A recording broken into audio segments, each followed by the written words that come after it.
Olá, meu querido aluno da disciplina de Teoria de Jogos, professor Indiara, e nós vamos continuar falando dos jogos estritamente competitivos, que nós já iniciamos essa semana, esse é o nosso segundo encontro sobre isso, e a gente vai continuar evoluindo dentro desse cenário no estudo da disciplina de Teoria de Jogos. Então, os jogos estritamente competitivos ou soma zero. No nosso último encontro a gente já entendeu, né, já teve o primeiro contato com esse cenário de estudo desses jogos que são de competição. E hoje a gente vai se aprofundar nisso. Então, os jogos estritamente competitivos ou de soma zero. Até aqui, estivemos supondo que os jogadores se preocupam exclusivamente com suas próprias recompensas, que possuem em um processo de interação. Mas e se os jogadores, na verdade, estivessem preocupados em infligir o maior dano possível no outro, de forma que o que for perda para um dos jogadores represente ganho para o outro? Olha a imagem que significativa. Esse pode ser o caso de duas empresas que estiverem disputando, por exemplo, para aumentar suas participações em um dado mercado. O aumento da participação de uma empresa somente se dará à custa da redução da participação na outra. Então, os jogos que correspondem a esse tipo de interação são conhecidos como jogos estritamente competitivos. Poderíamos, assim, ter escrito o jogo da Batalha do Mar de Bismarck da seguinte forma. Então, nós vamos reescrever a Batalha de Bismarck de uma forma mais específica de jogos de soma zero. Então, a figura que nós vamos apresentar na sequência apresenta a forma estratégica do jogo da Batalha de Bismarck, onde as recompensas dos jogadores que se encontram nas linhas, as forças aliadas, em primeiro lugar, e as recompensas dos jogadores que se encontram nas colunas do comboio do japonês em segundo lugar, como a gente está acostumado a ver. Então, eu tenho aqui forças aliadas, a vírgula, sempre lembrando que a vírgula é uma separação, ela não une. Então, seria forças aliadas 3 bombardeios e o comboio japonês menos 3, forças aliadas 2 menos 2. Então, esse menos seria a perda. Então, se as forças aliadas ganham, necessariamente o comboio japonês perde. Então, obviamente, uma vez que saibamos que se trata de um jogo estritamente competitivo, a repetição das recompensas do jogador nas linhas, com um sinal trocado para o jogador que está nas colunas, se torna supérflua, porque necessariamente a vitória de um é a perda de outro. Por essa razão, em geral, adota-se um procedimento mais simples para indicar apenas a recompensa do jogador que se encontra nas linhas. Para aí assim eu conseguir, ir direto ao assunto, porque a vitória de um é necessariamente a perda do outro. Então é fácil ver que o jogo da Batalha do Mar de Bismarck está em condições, tem essa condição a ser satisfeita. O resultado de qualquer combinação estratégica que é preferível para as forças aliadas nunca é preferível para as forças da marinha japonesa. Então vejamos agora um outro jogo, o jogo da Guerra Fria. Por que se chama Guerra Fria? Porque nunca houve uma batalha em campo aberto entre Rússia e Estados Unidos. Por isso ela foi chamada de Guerra Fria. Não é porque os países têm invernos rigorosos. Considere a seguinte situação de interação estratégica: dois países com arsenais nucleares para se destruírem mutuamente várias vezes, em níveis de uma situação de confronto político. Cada um dos países possui duas estratégias: ameaçar ou não ameaçar o uso das armas nucleares e tentar conseguir concessões políticas do adversário.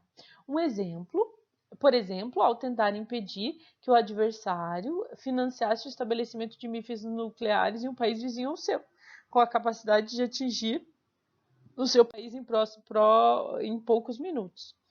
A situação se aproxima muito daquela vivida entre Estados Unidos e Rússia no final da Segunda Guerra Mundial, antes do início dos anos 90, quando a União Soviética se extinguiu e o que ficou conhecido como Guerra Fria. A representação desses tipos de jogos se concentra em uma figura que chamaremos dos Jogos da Guerra Fria.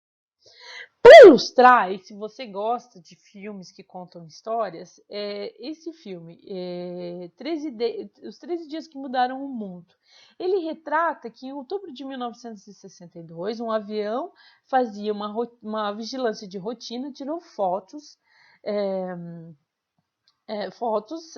que revelavam que a União Soviética estava num processo de colocar uma plataforma de lançamento de mísseis em Cuba.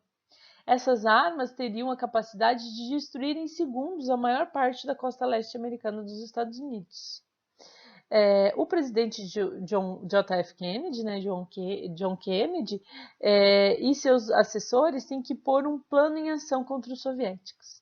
Kennedy está determinado a se mostrar que ele é forte o bastante para resistir a essa ameaça, e o Pentágono aconselha a usar o exército americano aí, né, a contra-golpear, o que poderia levar os Estados Unidos a uma invasão em Cuba. E aí vai mostrar o desenrolar dessa história, que na verdade não acabou em um confronto direto, acabou em um embargo econômico a Cuba, e que se perdura até os dias de hoje. Então, o jogo da Guerra Fria. Então, o que eu tinha aqui? Os Estados Unidos e União Soviética. Ameaças, não ameaças. Ameaças, não ameaças. Então, vejam que eu tenho uma situação de quando há ameaça de total aniquilação. E outra entre um ganha e um perde, e os dois não ganhando nada.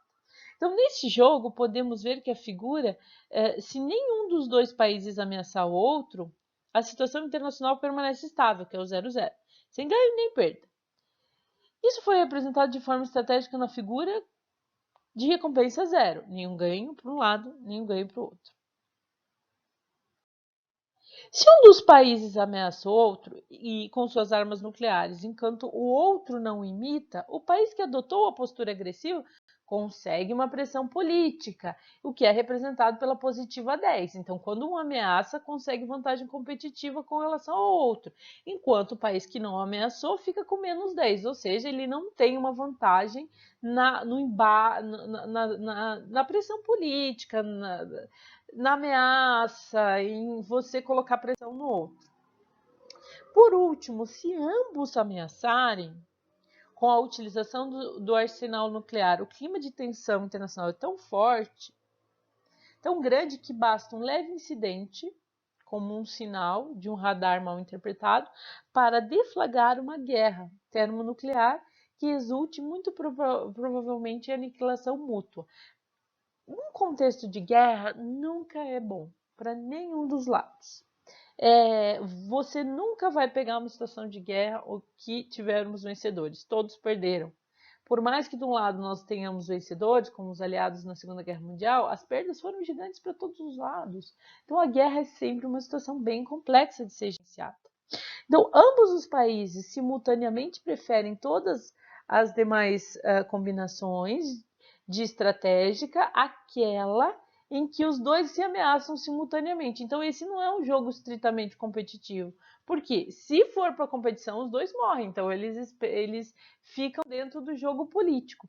E aí eu trouxe uma leitura complementar aqui para você, que a guerra é um jogo estritamente competitivo.